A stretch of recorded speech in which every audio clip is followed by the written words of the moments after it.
إذا أصبحت يا صحبي ذكرت الله في نفسي وإن أمسيت يا صحبي ذكرت الله في أمسي. السلام عليكم ورحمة الله وبركاته. إن الحمد لله نحمده ونستعينه ونستغفره ونعوذ بالله من شرور أنفسنا ومن سيئات أعمالنا. من يهده الله فلا مضل له ومن يضلل فلا هادي له وأشهد أن لا إله إلا الله وحده لا شريك له وأشهد أن محمدا عبده ورسوله أما بعد. அன்புள்ள சகோதரர்களே, இந்த அழகான ஒரு சந்தர்ப்பத்தில் ஒரு சில விஷயங்களை உங்களுக்கு ஞாபகப்படுத்தி அதற்கு பின்னால் மார்க்கத்தோடு சம்பந்தப்பட்ட கேள்விகள் ஐயங்கள் சம்பந்தமாக பதிலளிக்கலாம் என்று நான் அழைக்கப்பட்டிருக்கிறேன். அந்த அடிப்படையில் ஆரம்பமாக ஒரு சில செய்திகளை ஞாபகமூட்டலாக நான் உங்களுக்கு மத்தியிலே சொல்லிக் கொள்ளலாம் என்று நினைக்கின்றேன். அன்புள்ள சகோதரர்களே, இந்த உலகத்திலே வெற்றியை இலக்காக கொண்டு நடக்கக்கூடிய ஒவ்வொரு மனிதனும் சில முக்கியமான வழிமுறைகளை, சில முக்கியமான திட்டங்களை கடைபிடித்தே ஆக வேண்டும் என்பதை படித்தவர்கள் படிக்காதவர்கள் எல்லோரும் உள்ளூர உணர்ந்திருக்கிறோம். அந்த அடிப்படையில் இந்த உலகத்திலே அதிகமாக வெற்றியீட்டியவர்கள் யார் என்று பார்த்தீர்கள் என்று சொன்னால், நட்பண்புகள் சிறந்த குணங்களை யார் சுமந்திருக்கிறார்களோ அவர்கள்தான் வெற்றி ஈட்டுவதை நாம் என்ன செய்கிறோம், இந்த உலகத்திலே பார்க்கிறோம்.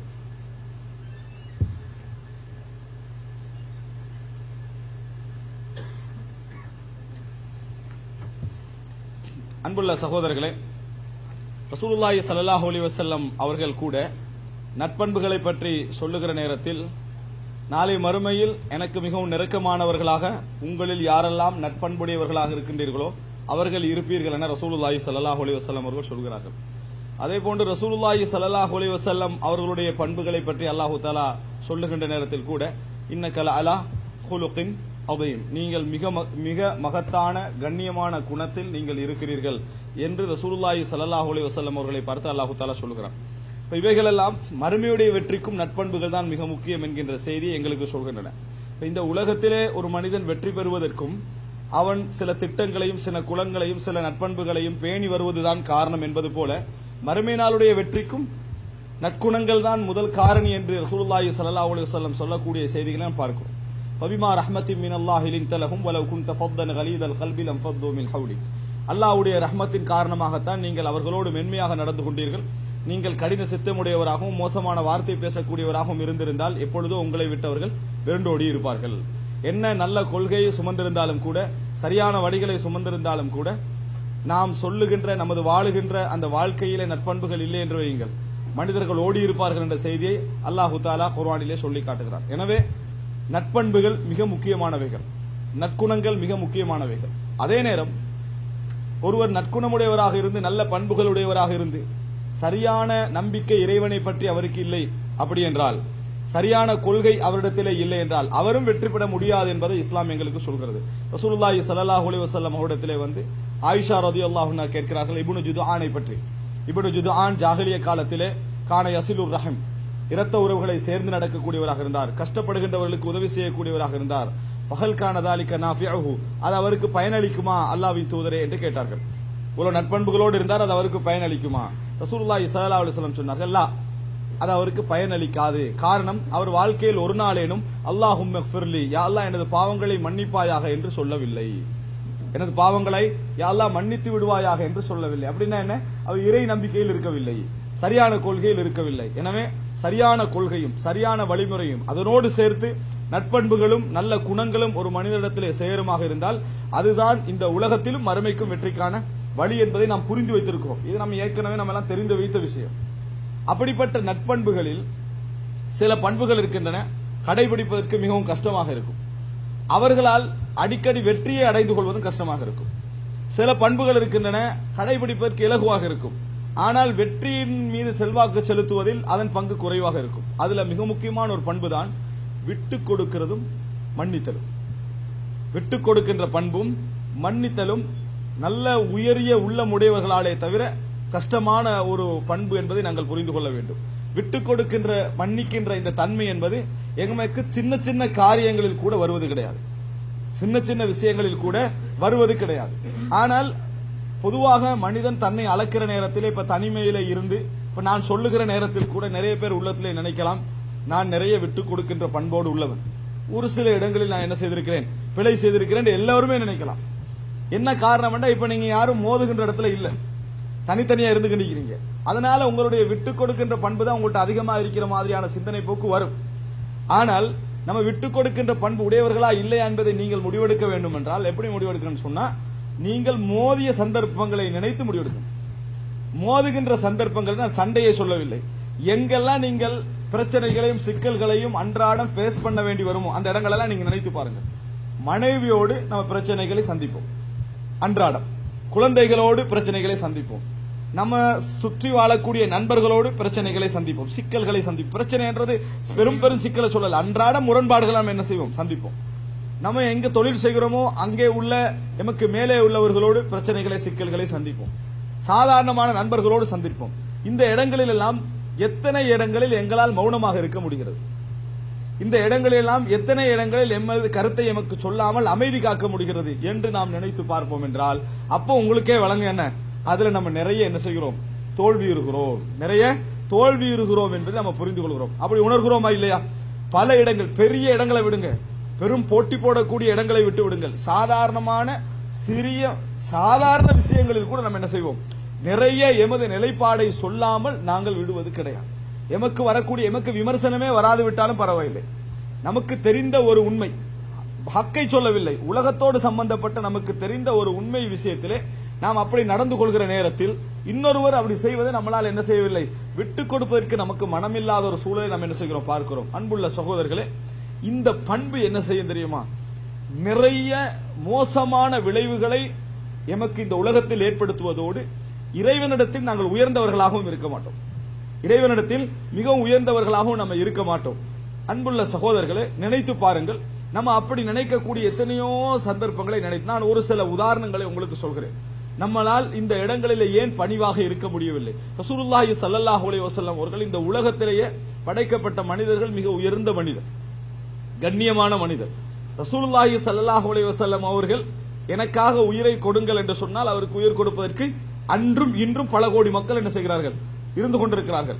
இந்த மாதிரி ஒரு பலம் எங்களுக்கு கிடைத்தால் நாங்கள் எப்படி அதெல்லாம் பயன்படுத்துவோம், நம்ம சாதிக்க முடிந்த எத்தனை இடங்கள் எல்லாம் நம்ம பயன்படுத்துவோம் நினைத்து பாருங்கள். ஆனால் ரசூலுல்லாஹி ஸல்லல்லாஹு அலைஹி வஸல்லம் அவர்களை பற்றி ஆயிஷா ரலியல்லாஹு அன்ஹா சொல்லுகிற நேரத்தில் எப்பொழுதும் தனக்காக நபி அவர்கள் பழி வாங்கியது கிடையாது. தனக்காக எந்த ஒரு இடத்தில் பழி வாங்குதல் என்றால் தன்னை நிரூபித்துக் கொள்வதற்காக ரசூலுல்லாஹி ஸல்லல்லாஹு அலைஹி வஸல்லம் அவர்கள் எந்த ஒரு இடத்திலும் இந்த நிலைப்பாடு என்ன செய்தது கிடையாது, எடுத்தது கிடையாது என்று ரசூலுல்லாஹி ஸல்லல்லாஹு அலைஹி வஸல்லம் அவருடைய பண்பை பற்றி சொல்கிறார். அது மாத்திரமல்ல, ரசூலுல்லாஹி ஸல்லல்லாஹு அலைஹி வஸல்லம் அவர்களை பற்றி அனஸ் ரலியல்லாஹு அன்ஹு சொல்கிற நேரத்தில் எப்படி சொல்றாங்கன்னு சொன்னா, நபி அவர்கள் நான் செய்த ஒரு வேலையை பார்த்து ஏன் செய்தீர்கள் என்று எனக்கு கேட்டது கிடையாது, ஏன் இவ்வாறு செய்யவில்லை என்று என்னிடத்தில் கேட்டது கிடையாது. அப்படின்னா ரசூல் ஸல்லல்லாஹு அலைஹி வஸல்லம் அவர்கள் நிச்சயமாக 10 வருட அந்த வாழ்க்கையில் நிறைய கண்டிருப்பார்கள். அனஸ் ரலியல்லாஹு இப்படி செய்திருந்தால் அது நன்றாக இருந்திருக்கும் என்று கண்டிருப்பார்கள், இப்படி செய்யாமல் இருந்திருந்தால் அது நன்றாக இருந்திருக்கும் என்று கண்டிருப்பார்கள். அந்த எந்த இடத்திலும் தனது நிலைமையை ரசூலாங்க நிரூபிப்பதற்கு என்ன செய்யல, போகவில்லை என்பதை பார்க்கிறோம். இதுல கூட நம்ம வெற்றி பெற மாட்டோம். சாதாரணமா நான் உங்களுக்கு ஒரு உதாரணம் சொல்வதாக இருந்தால், ஒரு சாதாரண 3 வீலர் நமது நாடுகள் ஓடக்கூடிய ஆட்டோவில் ஒரு ஆள் போறான்னு வைங்க, போகிற நேரத்தில் ஒரு சாதாரணமான ஒரு பிரயாணம், இந்த பிரயாணத்துல ஒரு வண்டி வருகிற நேரத்தில் பின்னால் உள்ளவர் தெரியாம ஒரு ஆலோசனை சொல்லிட்டாருன்னு வைங்களேன், எப்படி இந்த வலதால போடாம இப்படி போடுங்க அப்படின்னு சொல்லிட்டாருண்டா அந்த டிரைவருக்கு வரக்கூடிய கோபத்தை நம்ம பாத்திக்கிறோம். எல்லாம் சொல்லி முடிஞ்சு பாருங்க, மிடில் ஈஸ்ட்ல 20 வருஷமா நான் டிரைவிங் பண்ணிக்கிறேன், மிடில் ஈஸ்ட்ல 20 வருஷமா நான் டிரைவிங் பண்ணி, எனக்கு நீங்க டிரைவிங் சொல்லி தர வேண்டிய அவசியம் இல்லை, எனக்கு தெரியும் வரக்குள்ளையே என்ன நடக்கும்னு தெரியும் என்று ஒரு சின்ன விஷயத்துல நம்மளால் என்ன செய்ய முடியவில்லை, அவர் நம்மளுக்கு சொன்ன விமர்சனத்தை தாங்க முடியாமல் இருப்பதை நம்ம என்ன செய்யறோம், பார்க்கிறோமா இல்ல? ஒரு சின்ன விஷயத்தை, ஒரு சாதாரணமா நீங்கள நாட்டுக்கு போயிட்டீங்க, ஒருவர் வந்து சவுதியில் ஒரு சம்பவத்தை சொல்றாரு, அவர் சவுதிக்கே போகல, பிழையா இருக்குதுன்னா அந்த நேரத்தில் நம்மளுக்கு வரக்கூடிய ஆர்வம் எப்படி, நான் அங்கதான் இருந்தேன், நான் தம்மாமில தான் என்ன செஞ்சேன் வாழ்ந்தேன், நீங்க எங்களுக்கு சொல்லி தரவான, நான் 5 வருஷம் என்ன செஞ்சுக்கிறேன், தம்மாவை பத்தி எனக்கு தெரியும் உள்ள ஹிஸ்டரி எல்லாம் அந்த இடத்துல சொல்லி 1/2 மணி நேரம் மத்தவட காதை என்ன செய்வோம், நம்ம செய்த சாதனையை சொல்வதற்கு கஷ்டப்படுறோமா இல்லையா? ஒரு சின்ன இடம், நம்மளுக்கு லாபமும் இல்லை, உலகத்துல லாபமும் இல்லை, மறுமையில் அதனால லாபமும் இல்லை, அவன் ஒரு ஹராம சொல்லவும் இல்லை, தவறான பெரிய தகவலை சொல்லவும் இல்லை, மார்க்கத்தில் எந்த மாற்றமும் செய்யல. ஆனா நம்மளால் என்ன செய்ய முடியவில்லை, அந்த இடத்துல பொறுக்க முடியவில்லை என்பது நம்ம பார்க்கிறோம். இதெல்லாம் நம்மளிடத்திலே கொஞ்சம் கூட விட்டு கொடுக்கக்கூடிய தன்மை இல்லை என்பதற்கான மிகப்பெரிய ஆதாரங்களில் உண்டு. அந்த இடத்துல நம்மளுக்கு பொறுமையாக இருக்க முடியவில்லை. அன்புள்ள சகோதரர்களே, இந்த இடங்களெல்லாம் நம்ம சிந்தித்து நம்ம அவைகளில் பண்பாட்டை கொண்டு வருவதற்கு எங்கெல்லாம் நம்ம முயற்சிக்கிறோமோ அந்த ஒவ்வொரு இடத்திலும் நம்ம உயர்ந்தவர்களாக மாறுவோம். அத ரசூல் ஸல்லல்லாஹு அலைஹி வஸல்லம் சொல்றாங்க, அதாவது மா தவாதா அஹதுன் இல்லா ரஃபஅஹுல்லாஹ், உலகத்தில் எவர் தன்னை பணித்துக் கொண்டாலும் அல்லாஹ் அவரை உயர்த்தாமல் இருந்தது இல்லை. எங்கெல்லாம் நீங்க உங்களை பணித்துக் கொள்கிறீர்களோ, உங்களை பணிய வைத்துக் கொள்கிறீர்களோ, அங்கெல்லாம் அல்லாஹ் அவரை உயர்த்தாமல் இருந்தது இல்லை. அப்படின்னா அல்லாஹ் ரப்பல் ஆலமீன் யாருக்கு உயர்வை பொறுப்படுத்திருக்கிறான், யார் பணிகிறாரோ அவருக்கு மட்டும்தான். யார் உயர்வை தானே விரும்புகிறாரோ அவருக்கு என்ன செய்யல, அல்லாஹ் தஆலா அந்த பொறுப்பை எடுக்கவில்லை. அப்ப இது எங்களுக்கு எவ்வளவு கஷ்டமாக இருக்கிறது. ரசூலுல்லாஹி ஸல்லல்லாஹு அலைஹி வஸல்லம் உடைய வாழ்க்கையில் ஒரு முறை நபி அவர்களிடத்துல ஒரு ஒட்டகம் இருக்கிறது. அந்த ஒட்டகத்தை பொறுத்த வரைக்கும் லா துஸ்பக், அது எப்பயும் தோல்வி அடைந்தது கிடையாது, அவ்வளவு வேகமாக ஓடும். ஒரு கிராமப்புறவாசி வந்து போட்டி வைப்போமான்னு கேட்கிறாங்க. ரசூல் ஸல்லல்லாஹு அலைஹி வஸல்லம் வைப்போம்ன்றாங்க. போட்டி நடக்குது. போட்டி நடந்த நேரத்தில் இது வந்து என்ன செஞ்சு தோல்வி அடைஞ்சிட்டு, எது ரசூலுல்லாஹி ஸல்லல்லாஹு அலைஹி வஸல்லம் உடைய ஒட்டகம் தோல்வி அடைஞ்சு.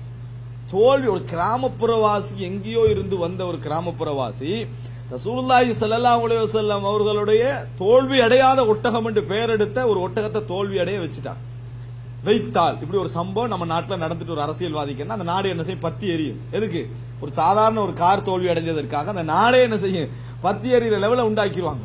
ஏன் இது என்னமோ சதி நடந்திருக்கிறது, ஏன் சதி நடக்கின்றிருக்காது, நடந்திருக்கிறது சொல்றதுக்கான காரணம் நான் தோல்வி அடைஞ்சிட்டேன் அப்படி என்ற உணர்வுல என்னமோ ஒரு சதி நடந்திருக்கிறது, தேட வேண்டும், அது செய்ய வேண்டும், இது செய்ய வேண்டும் என்று அவனை இல்லாமல் ஆக்கிறத நம்ம பார்க்கிறோம். சஹாபாக்களுக்கு கொஞ்சம் அந்த இடத்துல பெரும் ஒரு ஆதங்கம் வருகிறது. ரசூலுல்லாஹி ஸல்லல்லாஹு அலைஹி வஸல்லம் சொன்னார்கள், ஹக்குன் அலல்லாஹி அல்லாஹ் யர்தஃபி ஷைஉம் மினல் அர்தி இல்லா வதஅஹுல்லாஹ், அல்லாஹ்வுடைய கடமைகளில் ஒன்று இந்த உலகத்தில் எது வளர்ந்தாலும் ஒரு முறை தாழ்த்தி விடுவது. அல்லாஹ் தனக்கு எழுதி கொண்ட கடமைகளில் ஒன்று இந்த உலகத்தில் எது உயர்ந்து போனாலும் ஒரு முறை தட்டி அதை கீழே வச்சு உண்ட லெவல் இதுதான் அப்படி என்று சொல்லி உணர்த்துவது அல்லாஹ்வுடைய கடமைகளில் ஒன்று என ரசூலுல்லாஹி ஸல்லல்லாஹு அலைஹி வஸல்லம் தனது தோல்வியின் பொழுது சொன்னார்கள் என்ற செய்தியை நம்ம என்ன செய்கிறோம், பார்க்கிறோம். இந்த பணிவு என்ற குணம் இது நம்மிடத்துல நிறைய வர வேண்டும். இது எங்க வரும் தெரியுமா, மோதிர இடத்துல. இப்ப நான் இப்ப யோசிச்சு பாத்தீங்கன்னா நம்ம எல்லாம் பணி உள்ளவர்கள் மாதிரியே விளங்கும். உங்களுக்கு விளங்கு, எனக்கு அப்படித்தான் விளங்கு. நான் தனிமையில் இருந்தா என்ன செய்யும், நான் எவ்வளவு விட்டு கொடுத்தேன் பகுதி தான் ஞாபகம் வரும்.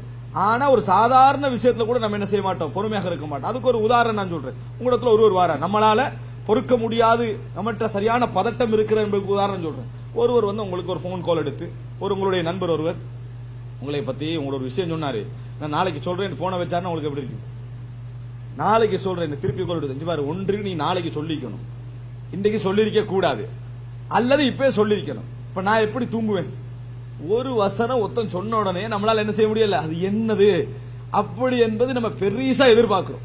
சரியா, ஏதோ நம்மளுக்கு சொல்லிருக்கிறான், அவன் சொல்லாம இருந்தான்னு சொன்னா நாங்களா என்ன செய்வோம் தெரியுமா, இன்றைக்கு செய்திகள் எடுக்கிறதுக்கு இது ஒரு ரூட்டா பயன்படுத்துறாங்க நிறைய பேர். ஒத்தன்ட்ட வந்து உள்ள செய்தி எடுக்கணும்னா நம்மகிட்ட உள்ள பதட்டத்தையே ரீசன் ஆக்குறாங்க. கால் பண்ணி உங்களை பத்தி ஒரு விஷயம் இப்படி சொன்னான்னு வச்சா சரி, நீங்களே சொல்லுங்கன்னு திருப்பி கேட்டான்னு வைங்களேன், நம்மளே சொல்லுவோம் இதை சொன்னானோ இதை சொன்னானோ இதை சொன்னானோன்னு நாங்களே ஒரு 5 குற்றத்தை என்ன செய்வோம் அவன்கிட்ட சொல்லி கொடுப்போம். நீங்க சொன்ன எதுவும் அவன் சொல்லல. அப்ப யோசனை, நான் சொல்லிட்டேன், நானா என்ன செஞ்சுட்டேன், ஒரு 5 விஷயத்த சொல்லிட்டேன், 6வது ஒரு விஷயத்த சொல்லுவோம், அதைத்தான் சொன்னான். இப்ப இந்த 5 யார் கொடுத்தது, நம்ம கொடுத்தது. எதனால கொடுத்தது, பதட்டம். நம்ம இடத்துல ஒருத்தன் சொன்னானா நம்ம என்ன உண்மையில ஒரு ஈமானும் பணியும் இருந்தா நம்மகிட்ட எப்படி பதில் வரணும் தெரியுமா, சொல்லி இருந்தா எந்த தவறுகளை சொல்லி இருந்தா நீ சொல்லு, நான் திருத்திக்கிறேன், எனக்கு சொல்லணும் எந்த கடமையும் இல்ல, நல்லதா இருந்தா அல்ஹம்துலில்லாஹ் என்று நீங்க வைத்து பழகினீங்க என்று சொன்னா உங்களிடத்தில் கோல சொல்லக்கூடியவர்கள் குறைவாக. நீங்க வந்து எல்லாத்தையும் காது கொடுக்கக்கூடியவராக இருக்கிறேன்னு தெரிஞ்சதுனாலதான் உங்களை பயன்படுத்தக்கூடிய மக்கள் நிறைய என்ன செய்யறாங்க, உருவாக்குறாங்க. இவன் கேட்பான், இவன் சண்டை பிடிப்பான், இவனை வச்சு இதை பயன்படுத்தலாம், இவன்கிட்ட சொன்னாலே போதும், ஆல் டென்ஷன் இப்படி சொல்றாங்களா இல்லையா, இந்த வார்த்தைகளை கேட்கிறோமா இல்லையா, இதெல்லாம் எதனுடைய விளைவு தெரியுமா, நம்மிடத்துல இல்ல பணிவற்ற குணம். பணிவு குணம் இருந்தா நம்ம உயர்வு தேட நிறைய விரும்ப மாட்டோம். குறைகள் வந்தா அதை ஏற்றுக்கொள்ளக்கூடிய மனப்பான்மைக்கு என்ன செய்வோம், நாங்கள் வருவோம். அது நம்மிடத்துல இல்லை. அதனால ஒரு செய்தி போட்ட உடனே என்ன செய்யறோம், தடமாறுறோம். நம்ம அதுக்கு பதறோம். பதறி அடுத்த நாள் அவன் நம்ம வேலை வெட்டி எல்லாம் விட்டு போட்டு அதுக்கு என்ன செய்யறோம், போறோம். ஒரு பெரிய செய்தி வச்சிருக்கலாம்னு எதிர்பார்க்கிறோம். எதுவுமே என்ன செய்யாது, இருக்காது. ரசூலுல்லாஹி ஸல்லல்லாஹு அலைஹி வஸல்லம் சொன்னார்கள், முஸ்னத் அஹ்மதிலே வரக்கூடிய செய்தி, எனது தோழர்கள் பற்றி எந்த செய்தியையும் என்னிடத்தில் வந்து சொல்ல வேண்டாம். ரசூலுல்லாஹ் சொல்றாங்க, எப்படி? எனது தோழர்கள் பற்றி எந்த செய்தியையும் என்னிடத்திலே சொல்ல வேண்டாம், நான் அவர்களை சாந்தியான உள்ளத்தோடு சந்திக்க விரும்புகிறேன் என்று ரசூலுல்லாஹ் சொன்னாங்க. தோழர்களை பற்றி எதுவும் சொல்லவானா, நான் வந்து அவர்களை சாந்தியான உள்ளத்தோடு சந்திக்க விரும்புகிறேன். அர்த்தம் என்ன? ஒருத்தரை இன்றைக்கு என்ன பிரச்சனை, எல்லாரையும் பத்தி ஒவ்வொரு விஷயம் நம்ம மனசுல இருக்குது. ஏன் நம்ம எல்லாருக்கும் காது கொடுத்து வச்சுக்கிறோம்.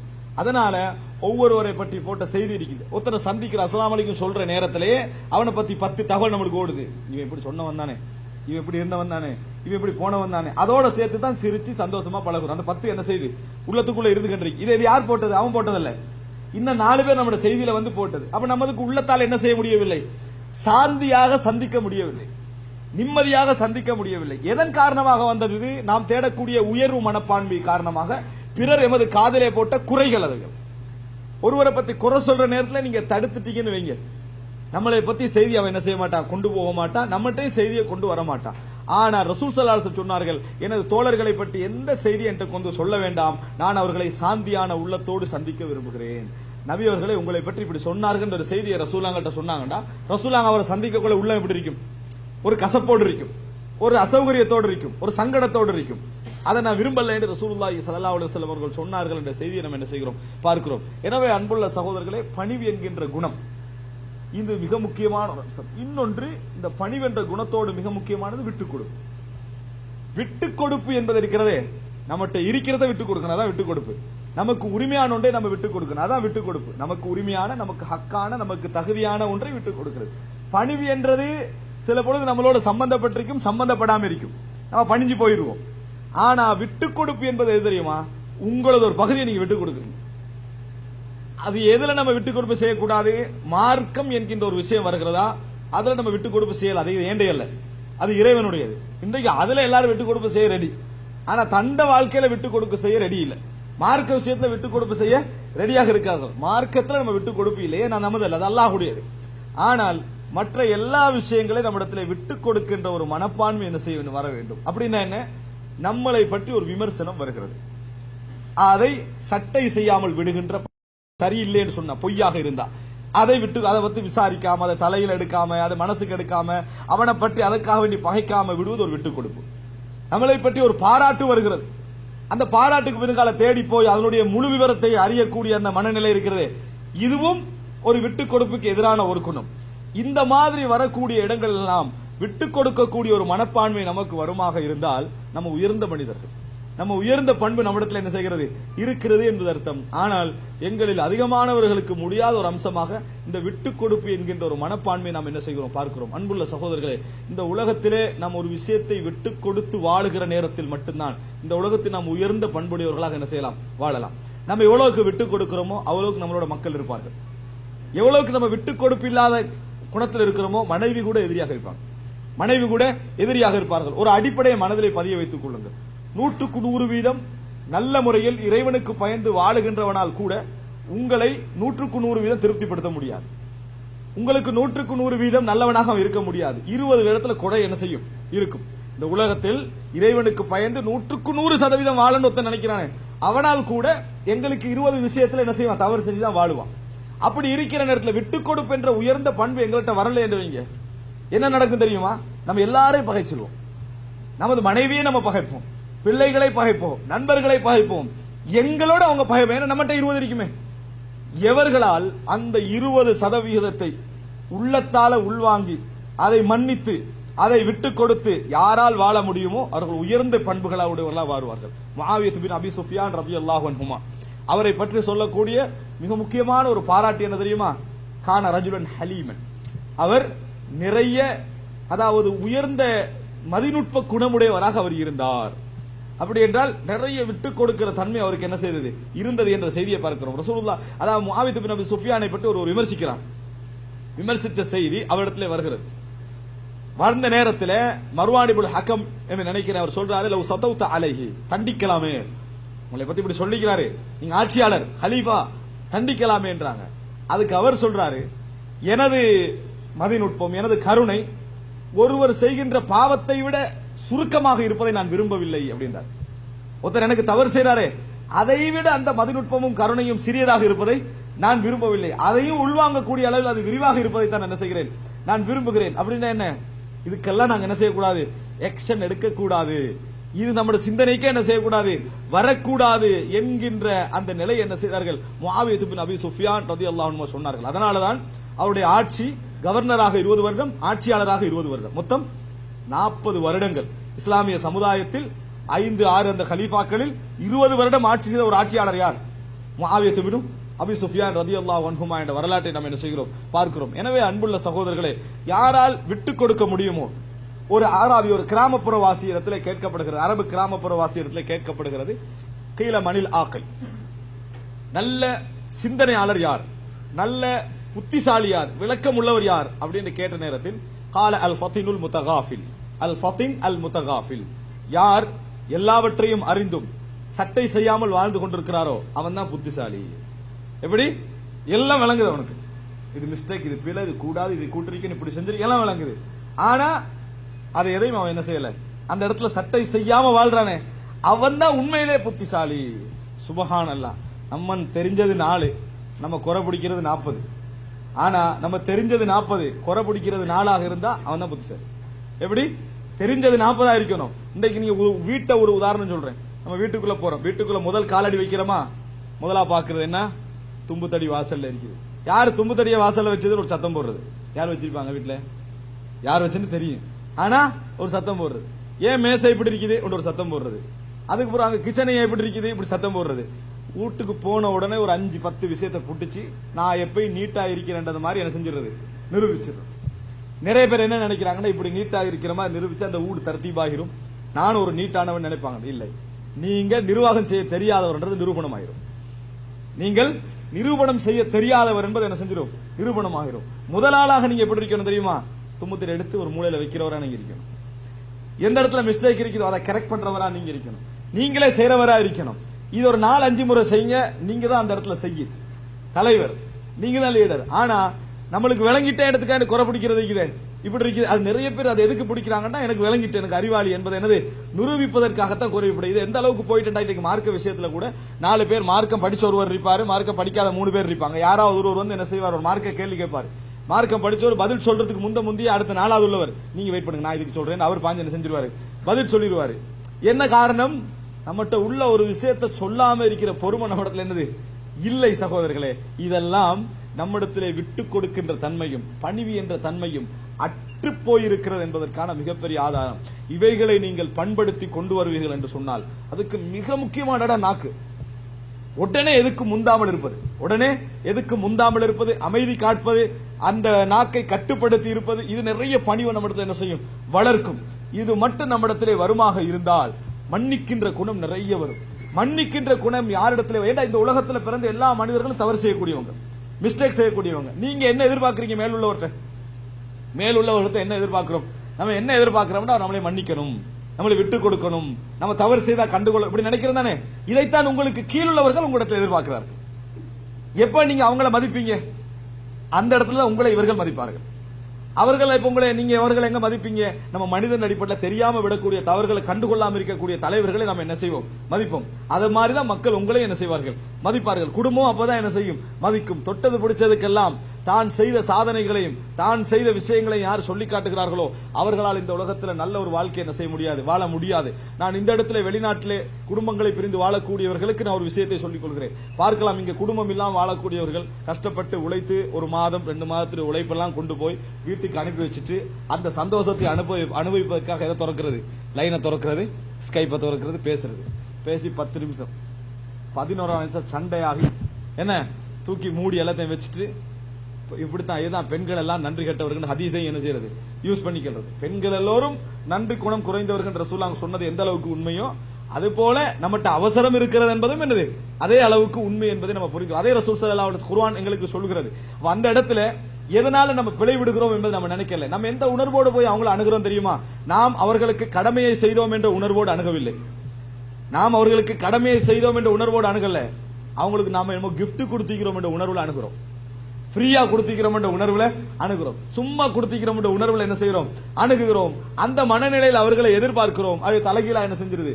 போய் முடிவதை நாங்கள் பார்க்கிறோம். அந்த எவர் தான் சம்பாதித்ததை, தான் பிறருக்கு கொடுத்ததை தன் மகிழ்ச்சி அடைய வேண்டும் என்று யார் நினைக்கிறார்களோ அவர்கள் தன் வாயை மூடி தான் கொடுத்த அந்த விஷயத்தை குறைவாக நினைக்கிறார். அவர்களால தான் அந்த சந்தோஷத்தை அனுபவிக்க முடியும்.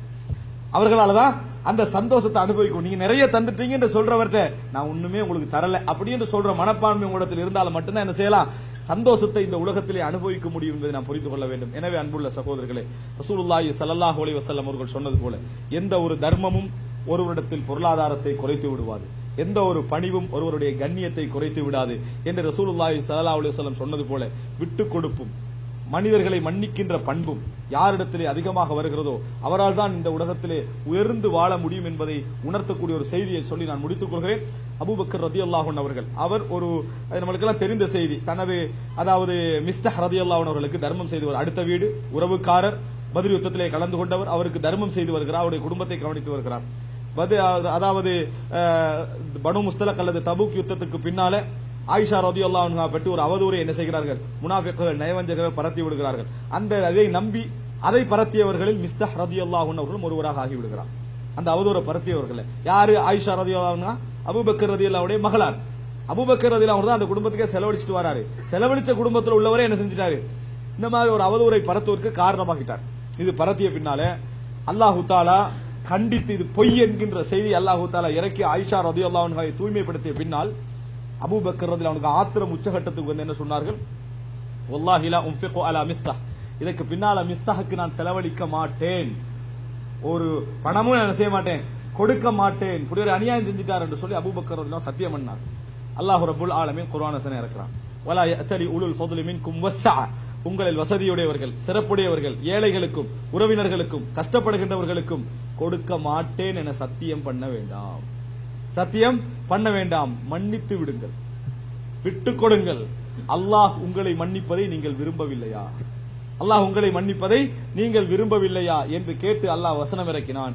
அந்த நேரத்தில் அபூபக்கர் ரலியல்லாஹு அன்ஹு அவர்கள் கவலையோடு சொன்னார்கள், அல்லாஹ் என்னை மன்னிப்பதை நான் விரும்புகிறேன் என்று சொல்லி மரணிக்கின்ற வரைக்கும் அந்த குடும்பத்துக்கு செலவழித்தார். மரணிக்கின்ற வரைக்கும் அந்த குடும்பத்துக்கு செலவழித்தார்கள் என்ற செய்தியை பார்க்கிறோம். எப்பொழுதும் நான் மக்களுக்கு அருள் மிக்கவனாக இருந்தேன் என்று நினைப்பதை விட நான் ஒரு மக்களுக்கு சுமையாக இருக்கிறேன் என்று நினைத்து விட்டுக் கொடுத்து வாழுகின்றவனால் மட்டும்தான் இந்த உலகத்திலும் சந்தோஷத்தை மறுமையிலும் வெற்றியை அடைய முடியும் என்று உங்களுக்கு ஞாபகப்படுத்தி கேள்வி பதிலுக்காக நான் சுருக்கமாக முடித்துக் கொள்கிறேன். ஹாதா மா இந்தி வல் இல்மு இந்தல்லாஹ் வ அகூலு கௌலி ஹாதா வ அஸ்தக்ஃபிருல்லாஹ் லி வ லக்கும்.